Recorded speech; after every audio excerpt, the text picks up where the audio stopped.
initially, it I'm just not gonna be I'm not outraged in any fashion.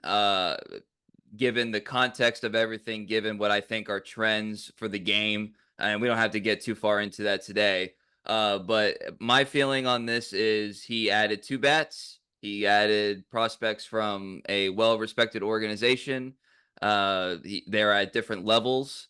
There's a little bit of quote unquote, I would say, area of need. I don't want to say position of need, but area of need, and throughout the levels there. And he was able to, if the reports, which I am not disputing them, let's just say reports are true that there were several pivots here. If this was the salvage move, then under that context, it's just okay. Like I wish I could come out. I was actually kind of partially for this podcast a little bit disappointed that like when the trade happened, I was like, all right, well there goes like some outrage that we could talk about tonight. And then when the trade return came through that it wasn't like great, I was like, well there's the other side of the emotion that we can't do tonight. It's just okay. Like it's an okay move. You have to figure that these were guys since they were in negotiations with the Dodgers. I would say more or less throughout this process. I don't think these two were just kind of thrown in and the deal was agreed to and it's like bang, bang, boom. I think that they did fine, fine, because I just don't think I don't. We don't have access to medical, so we don't know the severity of that, and that's going to scare away a lot of teams, and that's just something we have to take into account here. And in regards to these two guys right here, they are adding pieces to the organization. I'm not in love with it, but I also don't hate it. So this is a really boring podcast for me to just be like, it's fine, it's okay. That's still a good return on investment from when they signed him.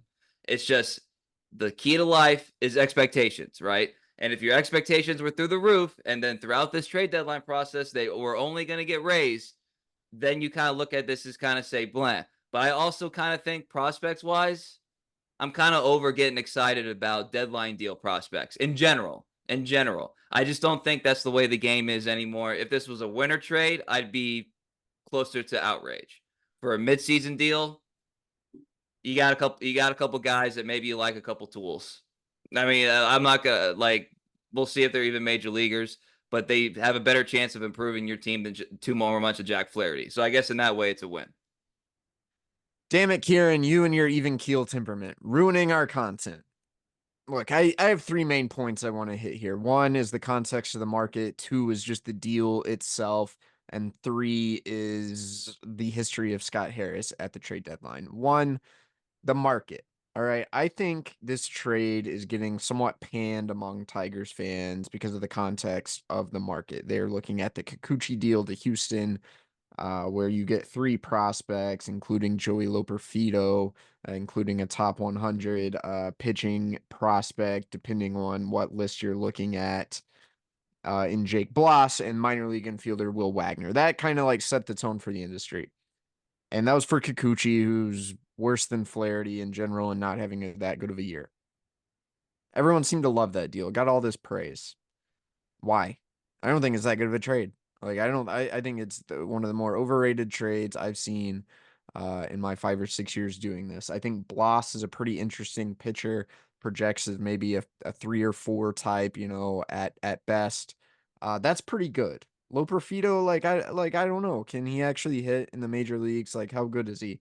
I think it's just name recognition because he's played in the majors. People like this deal. Will Wagner, I don't know, like he's hitting for some average in AAA. The projections aren't great. How much upside is there in Will Wagner? I think people just like it because he's Billy Wagner's son. So I don't think it's that great of a comp. I don't think that's that great. It's that great of a trade. Trevor Rogers, I do like what Miami got for Rogers in Norby and Stowers. I like that a lot, a lot. Trevor Rogers under team control through 2026. He has Scooble level team control. It's not really that comparable. Some of the relief pitchers, I said Sunday, like the Jason Adam deal, like shoot, I would have taken that return just for Flaherty. But that's the context of the market. So it was a seller's market. There were some good deals out there. The Tigers did wait rather than pouncing on the seller's market like the Rays. But what's the deal they end up with? Well, they get Lorenzo and Sweeney. What have we said all along would be a good return for Mr. Jack Flaherty? I'm saying like a top 150 hitting prospect. Back in top 100 even if you're shooting for the stars. You know what the Tigers got? They got a back end top 100 hitting prospect and another guy on top of it. So why are people so upset? Lorenzo, I don't look. This guy's hitting like 220 in high A. He's 21, so I don't love that.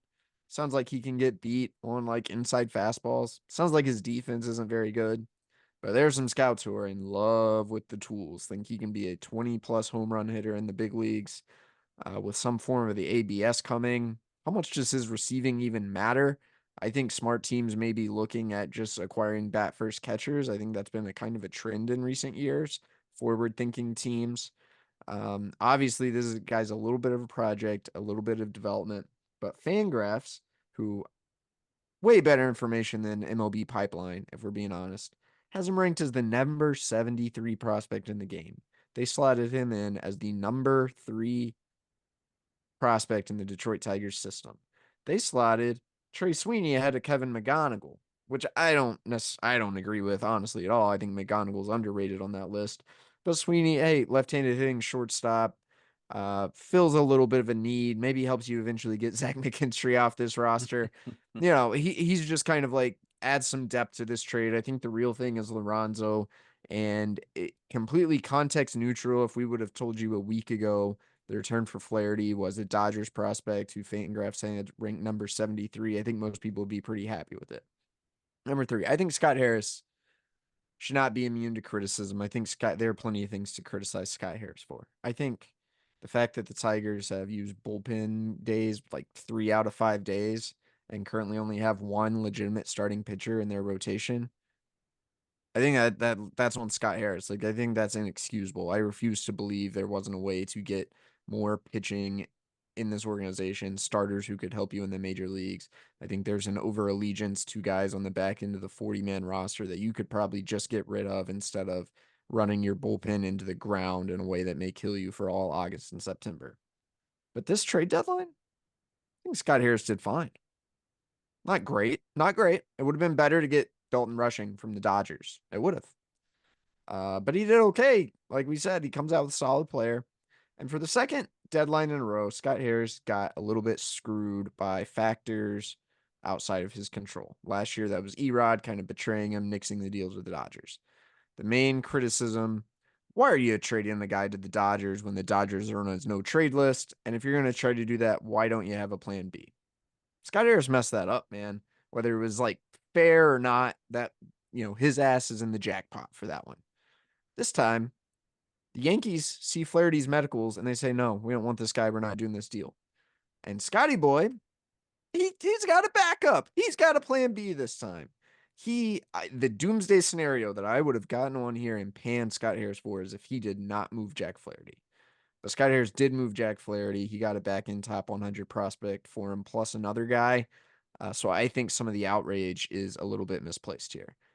And I think mostly just because people are comparing it to a Kikuchi deal that isn't, and I've heard this from multiple people in the baseball industry. Not everyone thinks it's all that good of a trade. Some do and some don't. And I've heard varying opinions on this trade too. Some people think it sucks. I texted my best scout or my best source in the scouting world called Lorenzo a real bat, said this is a good trade. So that also shows you baseball. Do any of us really know what we're talking about? It's kind of like politics or whatever else. You can ask two people and get two wildly different opinions. I think Scott Harris did have negotiations set really high this whole time. I don't think the industry views him as an easy person to negotiate with. I think that works against him. Absolutely. You can criticize him for that. But the end result here, I don't think as bad as Twitter is making it out to believe.